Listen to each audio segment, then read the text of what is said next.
కాపు భవన సమారాధనలో మాట్లాడుతూ ఉన్న ఫలంగా హార్ట్ అటాక్కి గురయ్యారని విన్నాము. అసలు ఏం జరిగింది ఆ రోజు అంటే ఏం చెప్పుకొస్తాను?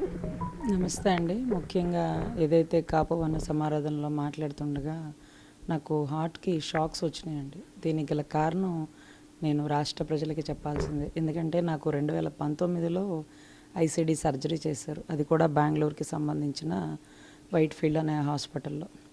అంటే నాకు కార్డియోమయోపతి అంటే ఒక మజిల్ థిక్నెస్ అంటే ఒక రేర్ డిసీజ్ నాకు ఉండేది. దాని లక్షణం సడన్ డెత్. ఎప్పుడైనా ఒక మనిషి చనిపోవచ్చు.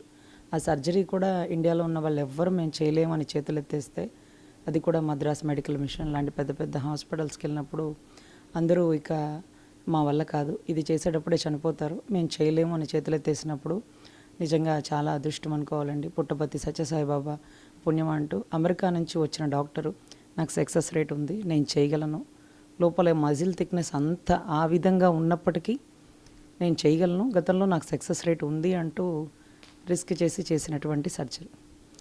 నాతో పాటు 2-3 దానికి యాక్సెప్టెన్స్ ఇచ్చారు.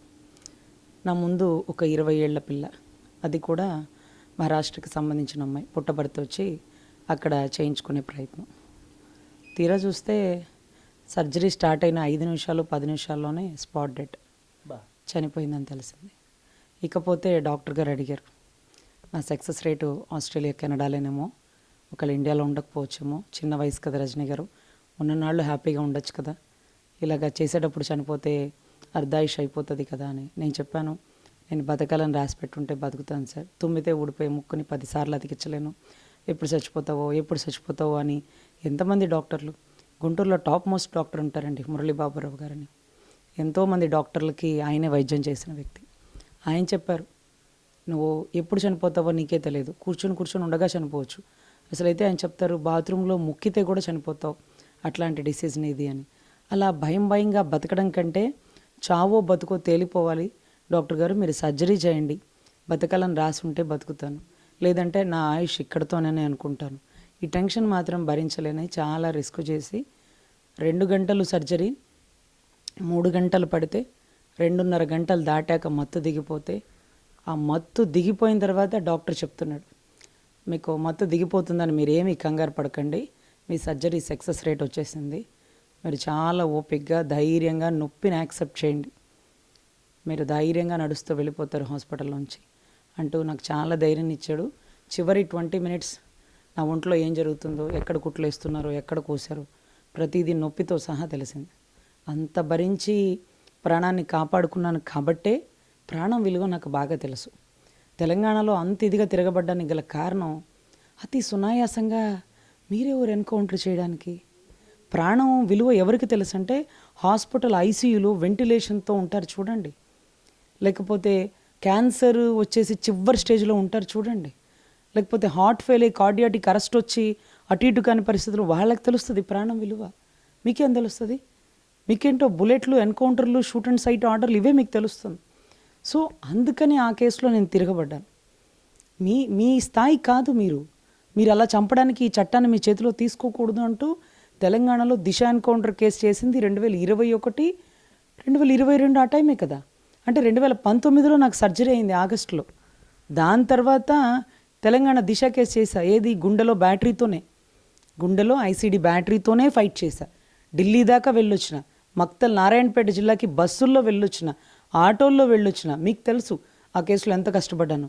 కానీ ఎప్పుడు నా రోగాన్ని బయట పెట్టుకునే ఉద్దేశం నేను ఎప్పుడు చేయను. ఎందుకంటే మన లోపం అంటే అది ఎలా ఉంటుందంటే అదొక జాలి వస్తుంది, ఆ జాలి ఎవరికి రానివ్వకూడదు. అయ్యో పాపం అనే మాట వద్దు. మీ అందరితోనే నేను మీకంటే ఎక్కువ, మీతో సరి సమానం కూడా కాదు, మీకంటే ఎక్కువ పని చేస్తాను. సో ఎవరు జాలిపడాల్సిన పని లేదు. సో అందుకే నేను ఎప్పుడు బయటపడలేదు. కానీ పవన్ కళ్యాణ్ గారిని కలిసిన రోజే చెప్పాను, అన్నా నాకు ఇలా హార్ట్ సర్జరీ చేశారు 2019లో, మీకు ఇష్టమైతే పదవి ఇవ్వండి, నేను చేయగలిగినంత వరకే చేస్తాను, నా స్థాయికి మించి చేయలేను. అందుకనే చాలామంది ఎక్కడ మీటింగ్స్ కండక్ట్ చేస్తే అక్కడికి వెళ్తారు, నేను వెళ్ళలేను. డీజే సౌండ్లు నేను వినలేను. నేను ఏదన్నా తప్పు జరిగినప్పుడు నా స్థాయికి మించిన వాయిస్ వస్తుంది, నేను ప్రెస్ మీట్ ఇవ్వగలుగుతాను, ఇస్తాను కూడా. ఇప్పుడు నా పరిధి తగ్గింది, నా వాయిస్ తగ్గుతుంది. అంటే ఒక 1 వీక్ బాగా రెస్ట్ తీసుకోవాలి. ఇవాళ కూడా బయటకు వచ్చే ఉద్దేశం లేదు, కానీ ఇవాళ ఆ లిక్కర్కి సంబంధించిన కల్తీ మద్యంలో హోమ్ మినిస్టర్ అపాయింట్మెంట్ ఉంది, హోమ్ మినిస్టర్ గారికి కేసు గురించి నీట్గా ఎక్స్ప్లెయిన్ చేస్తే వాళ్ళు బయటపడతారు అంటూ ఓఎస్డీతో మాట్లాడి, పవన్ కళ్యాణ్ గారు ఓఎస్డీతో వీళ్ళందరి ద్వారా ఆ కేసు చేద్దాం అనే ఉద్దేశంతో బయటకు వచ్చినాను. ఎంత అదృష్టం అంటే సెక్రటేరియట్లో బయటకు వచ్చినప్పుడు నాకు లోపలికి వెళ్ళడానికి వెహికల్ పాస్ లేదు. సో నడిచి వెళ్ళాలి. నేను అస్సలు నడవలే, నాకు చాలా ఆయాసం వస్తుంది. కారులోంచి దిక్కుండానే ఒక కానిస్టేబుల్ వచ్చి, మేడం మీరు బాగున్నారా, మీ హెల్త్ ఎలా ఉంది, మేడం మీరు కారు దిక్కండి మేడం, నేను చెప్తాను మేడం అంటే, లేదు సార్ నా వెహికల్ పాస్ లేదు. పర్లేదు మేడం మీరు కారులో కూర్చోండి అన్నారు. కొంచెం ముందుకెళ్తే ఒక ఎస్ఐ గారు, అయ్యో మేడం మీరా, మేడం మేడం వెళ్ళిపోండి మేడం, మేడం నేను చెక్ చేయకండి మేడం, పర్లేదు లాగించండి అంటూ ఇచ్చినటువంటి అవకాశం. లోపల నుంచి మళ్ళీ రిటర్న్ వెహికల్కి కూడా వాళ్ళే ఫోన్ చేసి పోలీసులు మళ్ళీ వాళ్ళే వెహికల్ పిలిపించి పంపించారు. సో ఇక్కడ పొద్దున్నుంచి అంటే నిన్నటి నుంచి కూడా నాగబాబు గారు కాల్ చేసినారు, చాలా ఓపిక్గా మాట్లాడారు. ఫర్దర్గా ఏ అవసరమైనా మేమందరూ నిలబడతాం తల్లి అన్నారు. అదే రకంగా ఇందాక జేడీ లక్ష్మీనారాయణ గారు మాట్లాడారు. పవన్ కళ్యాణ్ గారి పేషెంట్ నుంచి చాలామంది ఫోన్ చేశారు. సో వీళ్ళందరూ ఎవరు నాకు చేయకపోయినా, ఎవరు నన్ను పట్టించుకోకపోయినా నేను బతకగలను, నేను పని చేయగలను. ఎందుకంటే తెలంగాణ కేసు చేసినట్టు వీళ్ళెవ్వరు నాతో లేరు. నేను ఒక్కదాన్నే ఫైట్ చేసిన, ఎవ్వరు పలకరించరు. హైదరాబాద్లో ఒక పూట ఉండడానికి కూడా నాకు ఎక్కడా లేకుండా బస్ స్టాండ్లో పడుకుని వెళ్ళేదాన్ని. ఏ హోటల్స్ రూమ్స్ ఇచ్చేవాళ్ళు కాదు, ఎందుకంటే corona time, Andhra Telangana SIT commission, Sirpurkar commission జరుగుతున్న టైం. ఒక్కదాన్ని అంత పోరాటం చేసినప్పుడు ఇవాళ నాతో ఒక పెద్ద సైన్యం ఉంది, ఒక పెద్ద జన సైన్యం ఉంది అని అన్న ఒక తెలియని సైన్యాన్ని మన వెనకాల నుంచోబెట్టారు. సో ఇది నిజంగా చాలా సంతోషం అండి. ఆ రోజు కూడా మాట్లాడుతూ ఉండగా మైక్తో సడన్గా షాక్ వచ్చేసింది. వెంటనే ఆ మైక్ పక్క వాళ్ళకి ఇచ్చేసి నేను ఇలాగే హార్ట్ మీద చేయి వేసుకొని అలాగే నుంచున్నాను. ఆ ఫొటోస్ కూడా మీకు డిస్ప్లే చేస్తారు. ఎందుకు చెప్తున్నానంటే మీరు కనుక్కోండి, ఐసీడీలో ఒక మనిషికి షాక్ కొడితే ఎంత నొప్పి వస్తుందో అడగండి. మీరు డాక్టర్లు అవ్వకపోవచ్చు, తెలిసిన డాక్టర్ని అడగండి.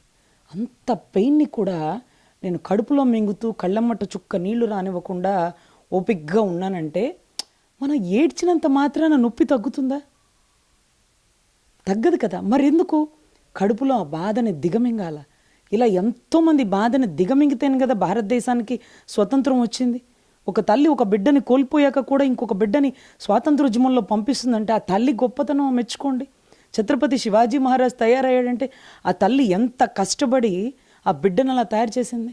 ఝాన్సీ లక్ష్మీబాయి వెనకాల బిడ్డను పెట్టుకొని యుద్ధం చేస్తూ బ్రిటిష్ వాళ్ళకి దొరికిపోతానేమోనన్న ఒకే ఒక్క సంకల్పంతో గడ్డివాములోకి వెళ్ళి నిప్పంటించుకుంది. అంటే బ్రిటిష్ వాడి చేతిలో నేను చచ్చిపోయేది ఏంటి అని ఒక ఆడబిడ్డ చేసినటువంటి ధైర్యానికే వీర మహిళ అయింది. మరి జనసేనలో ఎంతమంది వీర మహిళలు. సో ఎప్పుడు అనుకుంటాను బయటపడకూడదని. కానీ ఇప్పుడు ఎందుకు చెప్తున్నానంటే, ఒకవేళ ఒక భగత్ సింగ్ గొంతు ఆగిపోతే ఎక్కడ ఎంతోమంది భగత్ సింగ్లు పుట్టిన చరిత్ర ఇది. ఒకవేళ అలా రజనీకి ఏదైనా ఇబ్బంది అయితే మరో రజనీలు కనపడాల, అరే ఆ అమ్మాయి అంత గట్టిగా మాట్లాడుతుంది, ఆ అమ్మాయిలాగా ఈ అమ్మాయి మాట్లాడుతుందని. సో ఇది ఒక రంగాన్ని చంపేసినారు చిన్న వయసులో. ఏమైంది చూడండి, 100 మంది రంగాలు పుట్టారు, కొన్ని లక్షల మంది రంగాలుగా తయారయ్యారు. ఈ రోజుకి టీడీపీ ప్రభుత్వం వస్తే రాజశేఖర రెడ్డి బొమ్మ కనపడదు, రాజశేఖర రెడ్డి ప్రభుత్వం వస్తే ఎన్టీ రామారావు గారి బొమ్మ కనపడదు. కానీ ఏ ప్రభుత్వాలు ఉన్నా చెక్కు చెదరని బొమ్మ రంగగారి బొమ్మ కదండి. అంటే మీరు అనుకుంటారు చిన్న వయసులో చనిపోయాడు, కొంచెం ఓపిక్గా జాగ్రత్తగా ఉండొచ్చు కదా అంటే, ఎంతవరకు పోరాడతారు ప్రాణం కోసం? అడిగినారు కదా, అప్పుడు హోమ్ మినిస్టర్ని అడిగారు, అప్పుడు ముఖ్యమంత్రిని అడిగారు, నాకు ప్రాణరక్షణ లేదు, నన్ను చంపే ప్రయత్నం చేస్తున్నా, నా ప్రోటోకాల్ పెంచండి అని. ఎవరు పెంచలా. అక్కడ పరిగెట్టాడు, ఢిల్లీకి వెళ్ళాడు, ఇంకో చాటుకి వెళ్ళాడు. ఆయన అలసిపోయాడు, ఆయన చావుకి సిద్ధమయ్యాడు. అందుకనే తన చావు శాసనాన్ని తన ఇంటి ముందే రాసుకున్నాడు. ఈరోజు కూడా బాగలేదు కదా, రెస్ట్ తీసుకో, వాళ్ళెవరో చూసుకుంటారు, లేకపోతే పోతారు, నువ్వు పిల్లకు ఉపయోగపడాలి కదా, నువ్వు బతుకు, మాకు ఏదన్నా ఉపయోగపడను మా ఇంట్లో వాళ్ళంటే. రంగా గారు చనిపోయినంత మాత్రాన వాళ్ళ కూతురు పెళ్ళి ఆగిపోయిందా? వాళ్ళ కొడుకు భవిష్యత్తు ఆగిపోయిందా? అరే అదే కదా అన్న చెప్పేది బ్రో సినిమాలో, నువ్వు పోయినా ఏమీ ఆగవు, నువ్వు పోరాటం మాత్రం ఆపకూడదని. సో అటువంటి సిద్ధాంతాలు నమ్మి వచ్చిన వాళ్ళం. ఈరోజు హిడ్మాన్ చంపేస్తే నేను అనుకున్నాను, సుప్రీంకోర్టు నుంచి ఒక అడ్వకేట్ కాల్ చేసింది, ఏమే మీ డిప్యూటీ సీఎం ఏమన్నా మాజీ నక్సలా అని అడిగింది. అదేంటది అంత మాట అనేసినావు అన్నా. కాదే బాబు, నక్సల్స్కి మావులకి ఉండే ఆలోచన, అడవుల్లో అటవీ భూములను కాపాడాలా, ఎక్కడో గూడెంలో 17 ఉన్నాయి వాటికి లైట్లు ఇవ్వాలా, లేకపోతే అక్కడ రోడ్డు వేయాలా. ఎప్పుడన్నా ఒకళ్ళు రోడ్డు వేసినారంటే అటవీ ప్రాంతానికి, ఆ పైన ఒక కార్పొరేట్ కంపెనీని స్థాపిస్తారు. అందుకే ఆ అటవీ రోడ్డు వేస్తున్న ప్రతిసారి మావోలు వచ్చి, అడవుల్లో అన్నలు వచ్చి ఆ సిఆర్పిఎఫ్ దళాలను చంపేస్తారు. కానీ ఈసారి రోడ్డుకి ఎందుకు వాళ్ళు ఒప్పుకున్నారంటే, వేస్తుంది పవన్ కళ్యాణ్, వేసే ఆలోచన ఆ గూడెం వాళ్ళకి మంచి చేయడానికి, ఏ కార్పొరేట్ కంపెనీని తేడానికి ఒప్పుకోడు.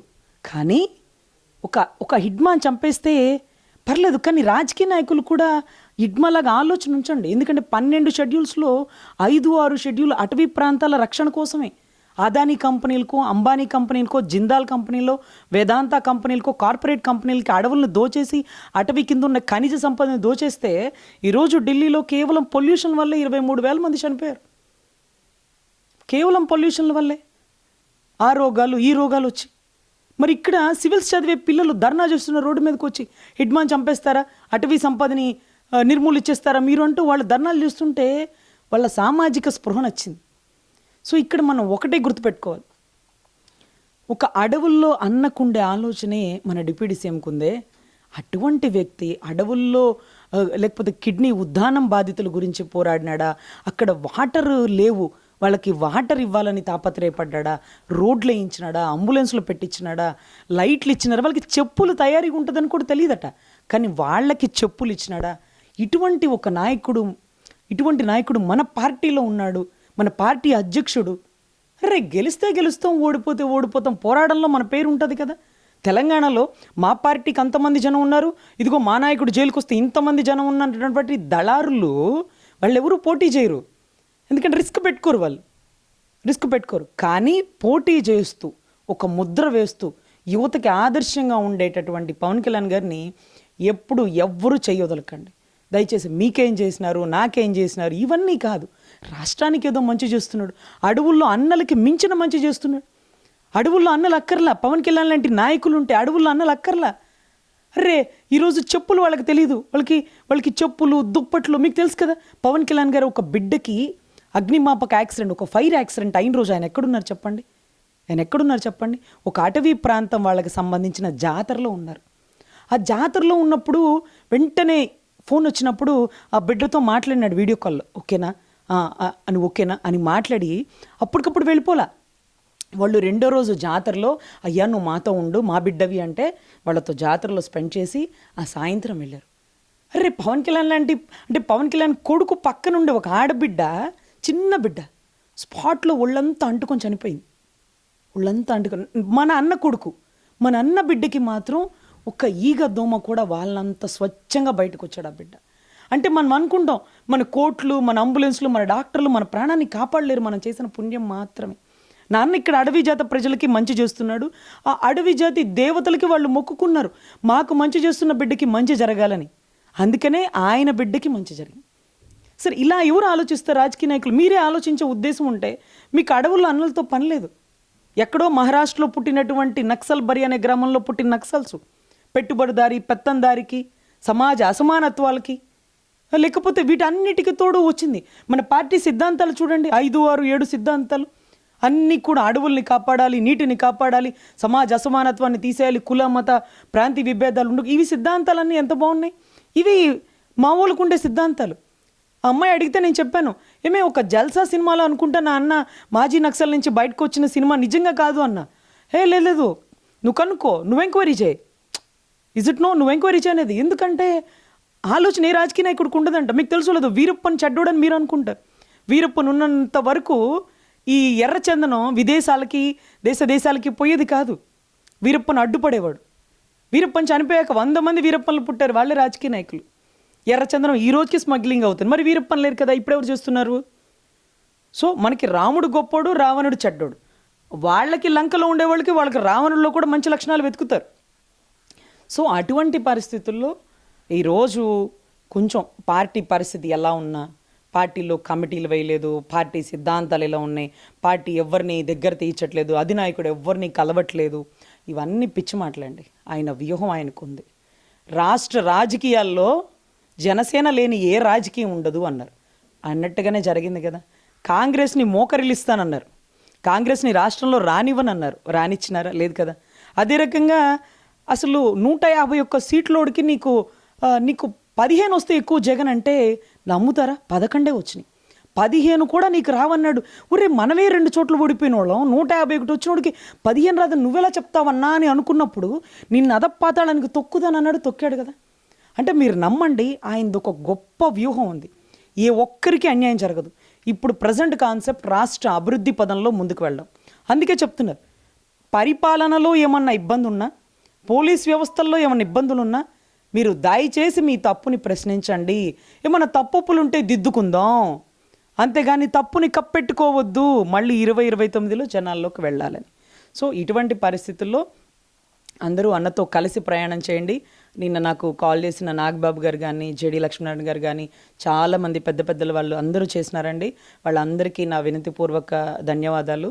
అదే రకంగా ప్రజెంట్ ఇప్పుడు నా హెల్త్ బాగానే ఉంది, కాకపోతే కొంచెం ఆయాసం ఎక్కువగా ఉంది. ఒక 1 వీక్ వరకు కొంచెం ఓపిక్గా రెస్ట్ తీసుకుంటే కొంచెం నిలకడగా ఉంటుందని భావిస్తున్నాను.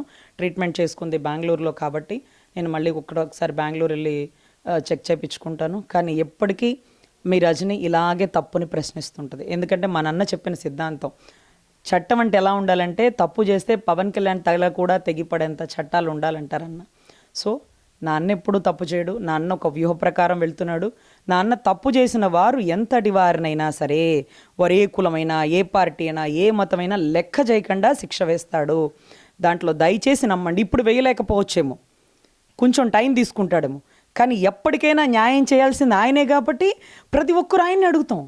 ఇప్పుడు సుగాలి ప్రీతి అమ్మ మాట్లాడినా, రేపు నేను మాట్లాడినా, ఇంకొకరు మాట్లాడినా, అరే ఇంతమంది సీఎంలు ఉన్నారే, వీళ్ళు ఎవరిని అడగరే, డిప్యూటీ సీఎం స్థాయి, నేను హోమ్ మినిస్టర్ కూడా కాదు కదా, మీరు ఎందుకు నా తల్లి నా మీద నిందలేస్తారంటే, అవును నిన్నే అడుగుతాం. పళ్ళున్న చెట్టుకే కదా రాళ్ళు, పనికిమాల చెట్టుకి వైరు కదా, అందుకే నిన్నే అడుగుతాం. సరే శకుని పాచికల వల్లే కురువంశం మొత్తం నశించిపోయిందని గాంధారికి తెలియదా? కానీ గాంధారి ఎవరికి శాపం పెట్టింది? కృష్ణుడికే శాపం పెట్టింది. చంపింది అర్జునుడు కదా, చంపించింది ఇంకొకళ్ళు కదా. శకుని ఇంటెన్షనల్గా కురువంశం నశించిపోవాలని శకుని తండ్రి ఒక కుట్ర కోణంతోనే కదా వచ్చారు. ఇవన్నీ గాంధారికి తెలియదా? కానీ శాపాన్ని భరించింది కృష్ణుడే. కృష్ణుడికి తెలుసు దీంట్లో నా తప్పు లేదని, కానీ ఓపిగ్గా ఓర్పుగా కృష్ణుడు అన్ని శాపాలు భరించాడు. ఈరోజు నా అన్న కూడా ఎవరు ఎన్ని మాటలన్నా సరే ఆయన భరించాలి, భరిస్తాడు. అల్టిమేట్ గోలు మహాకురుక్షేత్రం కానీ, మహాభారతం కానీ నా అన్న చేతుల మీదే రాస్తాడు. మా వాళ్ళు గన్నులతో చేసేది నా అన్న డిప్యూటీ సీఎంగా పెన్నులతో చేస్తున్నాడు. సో ఖచ్చితంగా వ్యవస్థలో మార్పును తీసుకొస్తాడు. ఆయన అంతిమ లక్ష్యం ఒక అడవుల్లో అన్నలకు ఎలాంటి ఆశయాలు ఉంటాయో అలాంటి ఆశయాలతో కొలికిపుచ్చుకున్న గౌరవ డిప్యూటీ సీఎం గారు ఈరోజు రాష్ట్రాన్ని బాగా కాపాడాలని, మా అన్న ఆయురారోగ్యాలతో ఉండాలని, అదే రకంగా ఎక్కడ ఏ ఇబ్బందులు వచ్చినా సరే జన సైనికులు ఓర్పుగా ఓపిగ్గా ఉండండి. అన్న వ్యూహం అన్నకుంది. అసెంబ్లీలో బలమైన ముద్ర వేస్తాడంటే మీకు తెలియలేదు కదా, 175 కన్నోడు 175 కొట్టలేకపోయాడు. బలమైన ముద్ర అంటే 21 స్ట్రైక్ రేట్ అన్నీ ఆయనకి తెలుసు. అర్థమైందా? అన్నీ ఆయనకి తెలుసు. ఆయన వ్యూహం ఏంటో కాలకేయుడికి తెలియకపోయినా కట్టప్పలకి బాగా తెలుసు. చాలా ఒళ్ళు దగ్గర పెట్టుకొని ఉంటారు, ఎవరు ఎక్కువ తక్కువ చేయరు. ఆయన అలా చెయ్యి వదిలిపోతే జారిపోయే జీవితాలు ఎన్నో ఉన్నాయి. ఆయన చెయ్యి అలా గట్టిగా బిగబట్టుకుంటున్నాడు. ఆ చెయ్యి దయచేసి ఎప్పుడు వదలదు. రాష్ట్ర అభివృద్ధిని ఎప్పుడు ఒక్క అడుగు కూడా వెనక్కేయడని నేను మనస్ఫూర్తిగా కోరుకుంటున్నాను.